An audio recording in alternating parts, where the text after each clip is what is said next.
ನಮಸ್ತೆ ಸ್ನೇಹಿತರೆ, ನಿಧಿ ಅಡುಗೆಗೆ ನಿಮಗೆಲ್ಲರಿಗೂ ಸ್ವಾಗತ. ಇವತ್ತಿನ ವಿಶೇಷ ಅಲ್ಟ್ರಾ ಸಾಫ್ಟ್ ಮುಷ್ಟಿ ದೋಸೆ ರೆಸಿಪಿಯನ್ನು ನಿಮ್ಮ ಜೊತೆ ಶೇರ್ ಮಾಡ್ತಾ ಇದ್ದೇನೆ. ಇದು ಕೊಂಕಣಿ ಕಮ್ಯುನಿಟಿಯವರ ಅಂದರೆ ಗೌಡ ಸಾರಸ್ವತ ಬ್ರಾಹ್ಮಣರ ಒಂದು ಸಾಮಾನ್ಯವಾಗಿ ಮಾಡುವ ಬ್ರೇಕ್ಫಾಸ್ಟ್ ರೆಸಿಪಿ. GSP ಕಮ್ಯುನಿಟಿಯವರ ಅಡುಗೆಗೆ ಅದರದೇ ಆದ ರುಚಿ ಹಾಗೂ ವಿಶೇಷತೆ ಇದೆ. ಇವತ್ತಿನ ಈ ಮುಷ್ಟಿ ದೋಸೆ ಹತ್ತಿಯಷ್ಟೇ ಮೃದುವಾಗಿ ಸಂಜೆ ತನಕ ಇಷ್ಟೇ ಸಾಫ್ಟ್ ಆಗಿರ್ತದೆ. ಇದರ ಜೊತೆಗೆ ಈ ದೋಸೆಗೆ ಹೊಂದಿಕೊಳ್ಳುವಂತಹ ಯಮ್ಮಿಯಾದ ಬೆಳ್ಳುಳ್ಳಿ ಚಟ್ನಿ ರೆಸಿಪಿಯನ್ನು ಸಹ ಶೇರ್ ಮಾಡ್ತಾ ಇದ್ದೇನೆ. ಈ ದೋಸೆಗೆ ಇದೊಂದು ಬೆಸ್ಟ್ ಕಾಂಬಿನೇಷನ್ ಅಂತ ಹೇಳ್ಬೋದು. ಬನ್ನಿ ಹೇಗೆ ಮಾಡೋದಂತ ನೋಡೋಣ. ಈ ದೋಸೆಗೆ ಯಾವುದಾದ್ರೂ ಒಂದು ನಿರ್ದಿಷ್ಟ ಅಳತೆಯ ಕಪ್ಪನ್ನು ತೆಗೆದುಕೊಂಡು ಎಲ್ಲ ಸಾಮಗ್ರಿಗಳನ್ನು ಅದೇ ಕಪ್ ಬಳಸಿ ಸೇರಿಸಿದರೆ ಪರ್ಫೆಕ್ಟ್ ಆದ ದೋಸೆಯನ್ನು ತಯಾರಿಸಬಹುದು. ಇಲ್ಲಿ ಈ ಕಪ್ಪಲ್ಲಿ ಒಂದು 2 ಕಪ್ಪಷ್ಟು ದೋಸೆ ಅಕ್ಕಿಯನ್ನು ಒಂದು ಪಾತ್ರೆಯಲ್ಲಿ ಸೇರಿಸ್ತಾ ಇದ್ದೇನೆ. ನೀವು ರೇಷನ್ ರೈಸನ್ನು ಸಹ ಬಳಸಬಹುದು. ಈಗ ಅದೇ ಮೆಜರಿಂಗ್ ಕಪ್ಪಲ್ಲಿ ಒಂದು ಅರ್ಧ ಕಪ್ಪಷ್ಟು ಉದ್ದಿನ ಬೇಳೆಯನ್ನು ಸಹ ಸೇರಿಸುವ. 1.5 ಸ್ಪೂನಷ್ಟು ಮೆಂತೆ ಕಾಳನ್ನು ಸಹ ಸೇರಿಸಿ ನೀರು ಹಾಕಿ ಚೆನ್ನಾಗಿ ತೊಳೆದು ಒಂದು ಸಾಧಾರಣ 5 ರಿಂದ 6 ಗಂಟೆಗಳ ಕಾಲ ಇದನ್ನು ನೆನೆಸಬೇಕು. ಈ ಬದಿ ಗ್ರೈಂಡ್ ಮಾಡಲಿಕ್ಕೆ ಒಂದು 10 ನಿಮಿಷದ ಮೊದಲು ಅದೇ ಕಪ್ಪಲ್ಲಿ 1 ಕಪ್ಪಷ್ಟು ತೆಳು ಅವಲಕ್ಕಿಯನ್ನು ಸಹ ಒಂದು ಚಿಕ್ಕ ಬೌಲಲ್ಲಿ ಸೇರಿಸಿ ನೀರು ಹಾಕಿ ನೆನೆಸಬೇಕು. ಇಲ್ಲಿ ಕರೆಕ್ಟಾಗಿ ನೋಡಿ, ಅಕ್ಕಿ ಹಾಗೂ ಬೇಳೆ ನೆನೆಸಿದ್ದು ಆಗಿದೆ. ಇದನ್ನು ಒಂದು 6 ಗಂಟೆ ನಾನು ನೆನೆಸಿದ್ದೇನೆ. ಇದರ ನೀರನ್ನು ಬಸಿದಿಟ್ಟಿದ್ದೇನೆ. ಈಗ ಇದನ್ನು ಮಿಕ್ಸಿ ಜಾರಿಗೆ ಸೇರಿಸುವ. ನೆನೆಸಿದ್ದ ಪೋವಾದ ನೀರು ಬಸಿದು ಅದನ್ನು ಸಹ ಸೇರಿಸಬೇಕು. ಗ್ರೈಂಡ್ ಆಗಲು ಬೇಕಾದಷ್ಟು ನೀರನ್ನು ಸೇರಿಸಿ ನುಣ್ಣಗೆ ಇದನ್ನು ರುಬ್ಬುವ. ಇದನ್ನಿಲ್ಲಿ ನಾನು 2 ಬ್ಯಾಚಲ್ಲಿ ರುಬ್ಬಿದ್ದೇನೆ. ರುಬ್ಬಿದ ಹಿಟ್ಟನ್ನು ಒಂದು ಪಾತ್ರೆಯಲ್ಲಿ ಸೇರಿಸ್ತಾ ಇದ್ದೇನೆ. ರುಚಿಗೆ ಉಪ್ಪನ್ನು ಇವಾಗಲೇ ನಾವು ಸೇರಿಸುವ. ಹೊಳ್ಳೆ ಮಾಡಿ ಮಿಕ್ಸ್ ಮಾಡಿ ಇದನ್ನು ಓವರ್ನೈಟ್ ನಾವು ಹುದುಗಲಿಡಬೇಕು. ನೆಕ್ಸ್ಟ್ ಡೇ ನೋಡಿ, ಹಿಟ್ಟು ಹುದುಗಿ ಚೆನ್ನಾಗಿ ಉಬ್ಬಿ ಬಂದಿದೆ. ಇದನ್ನೀಗ ಇಲ್ಲಿ ಮಿಕ್ಸ್ ಮಾಡುವ. ತುಂಬ ತೆಳು ಇರಬಾರ್ದು, ತುಂಬ ಗಟ್ಟಿ ಸಹ ಮಾಡಬಾರ್ದು.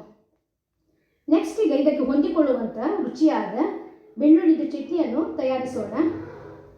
ಇಲ್ಲಿ ಒಂದು 6 ಹುರಿದ ಮೆಣಸು, ಚಿಕ್ಕ ಹುಣಸೆ ಹುಳಿ ಹಾಗೂ ಒಂದು ಅರ್ಧ ತೆಂಗಿನಕಾಯಿಯ ತುರಿ, ಜೊತೆಗೆ 1 ದೊಡ್ಡ ಗಡ್ಡೆ ಸಿಪ್ಪೆ ತೆಗೆದ ಬೆಳ್ಳುಳ್ಳಿದು ಬೀಜ, ಇವಿಷ್ಟನ್ನು ಸೇರಿಸ್ತಾ ಇದ್ದೇನೆ.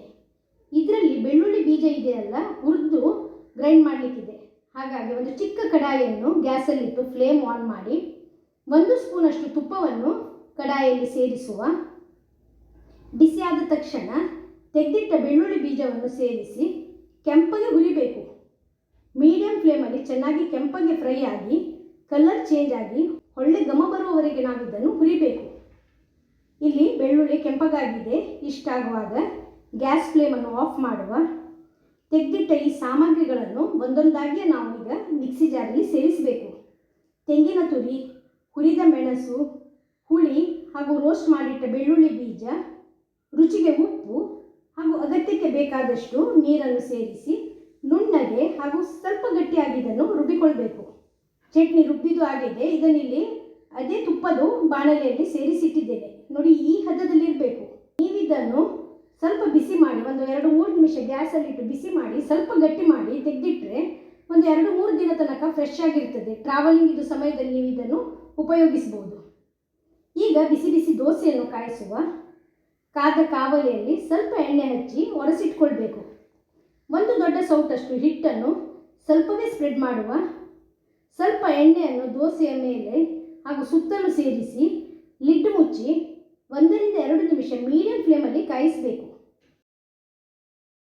ಈಗ ನೋಡಿ, ದೋಸೆದು ಹಿಟ್ಟು ಮೇಲಿಂದ ಪೂರ್ತಿಯಾಗಿ ಡ್ರೈ ಆಗಿದೆ. ಈಗ ದೋಸೆಯನ್ನು ಕಾವಲಿಯಿಂದ ತೆಗೆಯುವ. ಇದೇ ರೀತಿ ಉಳಿದ ದೋಸೆಗಳನ್ನು ಸಹ ಕಾಯಿಸಬೇಕು. ಹಿಟ್ಟು ಚೆನ್ನಾಗಿ ಹುದುಗಿರುವುದರಿಂದ 16 ರಂಧ್ರಗಳು ದೋಸೆಯ ಮೇಲೆ ಬಿದ್ದಿದೆ. ಹಾಕಿದ ಸಾಮಗ್ರಿಗಳ ಪ್ರಮಾಣ, ರುಬ್ಬಿರುವ ರೀತಿ ಹಾಗೂ ಹಿಟ್ಟಿನ ಸ್ಥಿರತೆ ಪರ್ಫೆಕ್ಟ್ ಆಗಿರುವುದರಿಂದ ಈ ಥರದ ಸಾಫ್ಟ್ ಆದ ಹಾಗೂ ಸ್ಪಾಂಜಿ ಆದ ದೋಸೆಯನ್ನು ತಯಾರಿಸಬಹುದು. ಸಂಜೆ ತನಕ ಇದು ನೋಡಿ ಇಷ್ಟೇ ಸಾಫ್ಟ್ ಆಗಿರ್ತದೆ.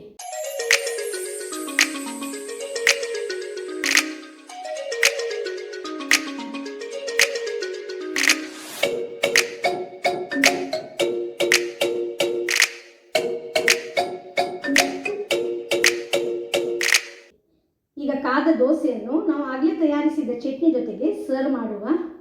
ಬೆಳಗಿನ ಉಪಹಾರಕ್ಕೆ ಈ ದೋಸೆ ಚಟ್ನಿ ಹಾಗೂ 1 ಕಪ್ ಕಾಫಿ ಇದೆಯಲ್ಲ, ಒಂದು ಬೆಸ್ಟ್ ಬ್ರೇಕ್ಫಾಸ್ಟ್ ಅಂತ ಹೇಳ್ಬೋದು. ಇದೇ ರೀತಿ ರುಚಿಯಾದ ಮುಷ್ಟಿ ದೋಸೆಯನ್ನು ನೀವು ತಯಾರಿಸಿ ಮನೆ ಮಂದಿ ಜೊತೆಗೆ ಸವಿಯಿರಿ.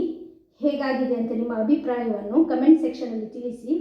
ರೆಸಿಪಿ ವಿಡಿಯೋ ಸ್ವಲ್ಪವಾದರೂ ಇಷ್ಟವಾಗಿದ್ದಲ್ಲಿ ವಿಡಿಯೋಕ್ಕೆ ಲೈಕ್ ಕೊಡುವುದರ ಜೊತೆಗೆ ಚಾನಲನ್ನು ಸಬ್ಸ್ಕ್ರೈಬ್ ಮಾಡಿ, ಶೇರ್ ಮಾಡಿ. ಧನ್ಯವಾದಗಳು.